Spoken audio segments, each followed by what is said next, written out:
We often hear the phrase, the left eating its own. The left eats itself, or as Obama put it, a circular firing squad. There's a weird paradox to the left, and I think it has to do with the fact that they don't really know what's happening outside of their bubble, so they're only really mad at themselves. Think about it. Jonathan Haidt's research shows that liberals can't predict conservative behavior, but moderates and conservatives can predict liberal behavior. What do you think that means? In my opinion, it's a few things, but for the most part, I think it shows that liberals aren't paying attention to conservatives, don't know what they think, and kind of don't care. I have a story here, which I'm not going to read, but it's an example. Rich white men rule America. How much longer will we tolerate that? By Nathan Robinson.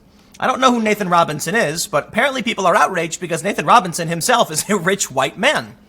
Why is he then criticizing himself? Now, we can see an interesting paradox here. Sam Harris tweeted, "A paradox of our time. The far left is disproportionately white, wealthy, and well-educated, so extreme wokeness is now one of the most glaring symptoms of white privilege, thus showing us the strange hypocrisy, or the paradox. This is why the left eats itself. It can't see outside of its own sphere, and it's targeting itself. Why are they anti-racist? Because they themselves are racist. I'll give you an example, one I often cite. They claim affirmative action is going to hold back Asian Americans. And that's a good thing because Asian Americans are overrepresented at Harvard. What they don't tell you is that Asia is a massive continent of varying ethnicities, and Indian people and Laotians are completely different in appearance and culture. In fact, I think they're like 1,000 miles or more. I don't know how far. Asia's big. They're very far from each other. Yet, it's the left that wants to lump them together. They think they're all the same. So then they claim to oppose racism. And this is why they think everyone is racist, because they are. Now, before we go into the in-depth, I want to talk about how the left keeps essentially owning itself because they can't think about what the others, they don't try to, at least. They don't understand conservatives. So I have a story from Jim Carreys Art, which apparently was supposed to be offensive to conservatives, but kind of wasn't, right?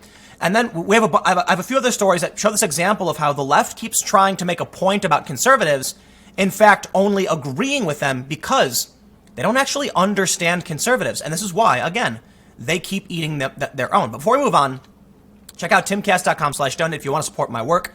You can donate monthly through PayPal. There's a cryptocurrency option, a physical address, but of course you can always just share this video, click the like button. That really, really helps. And comment. Comment whatever you want. Tell me I'm cool, tell me I'm dumb, tell me I'm wrong. But commenting really does help, so if you want to do that, by all means, go for it. But let's check this out.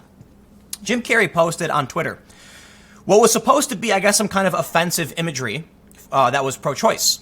The Daily Wire says Jim Carrey's art of Alabama governor is most gruesome yet, but pro-lifers are thanking him. I think if you're going to terminate a pregnancy, it should be done sometime before the fetus becomes governor of Alabama.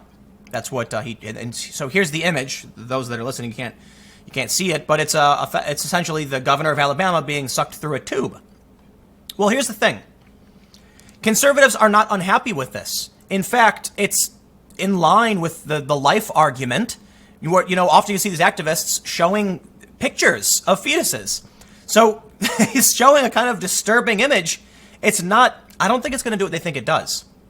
So let's just read, they call them abortionists. Let's read the, I want to see like the final thought. Why do they think conservatives are happy about this? They say, if the woman cannot make it to a clinic to give birth to her dead child, she might be advised to give birth to the child on a toilet, he notes. If the mother does not make it to the clinic, but the child does not fully come out, a dilation and evacuation procedure must be performed. Yada yada. Pro-lifers note that Carrey's attempt to bolster the pro-abortion side backfired greatly. And here we have some people saying, at least you seem to know how grisly it is. Your image is accurate down to the abortionist's cannula, suctioning out the brain matter of the fetus, sort of like a serial killer at work. Matt Walsh tweeted, this is one of the most effective advertisements for the pro-life cause that I've seen in a long time. Thank you for your service. So I guess what I want to clarify, the premise of this opinion piece I'm doing is we keep seeing them eat themselves, but there are several examples showing how they don't actually bother with what the right actually thinks, and they don't realize they're actually promoting the right. So here we have this image, and you can see conservatives saying, great, thank you. Like, I don't understand. But it gets better. Let's take a look at Alyssa Milano, right? Alyssa Milano said, how about in this debate, you go on strike? women will no longer be making love to men. But it's like she didn't think about it, because she posted this image. She said, our reproductive rights are being erased.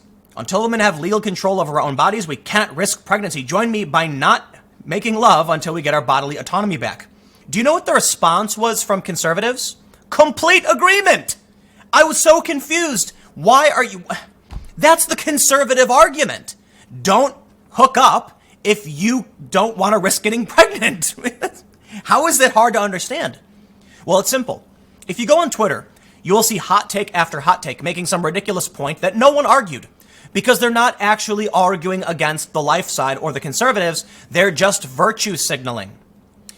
I'll throw it back to Jonathan Haidt's research. Now, as to why the left can't understand conservatives, but conservatives can understand liberals, I think it has to do with another interesting data point. Jack Dorsey said on the Sam Harris podcast, and reiterated to me on the Joe Rogan podcast, that in the lead up to 2016, left-wing journalists only followed each other, but conservative journalists followed everybody. He said it's changing. But that's a good example. What do you think's going to happen if you only follow your own side? You're going to be grossly misinformed or uninformed. But conservatives were following everybody, so of course they understand. So it's no surprise to me then, it's not surprising to me to see Alyssa Milano coming out and pushing what is essentially, you could be found on 4chan. Imagine this. You know, you have all these women complaining, so it's entirely in line with the MO of any kind of online hoax where they're like, let's convince women not to, make love. I got to keep the language toned down for the podcast, but not to make love so that, they don't end up having to need an abortion. That's a conservative argument.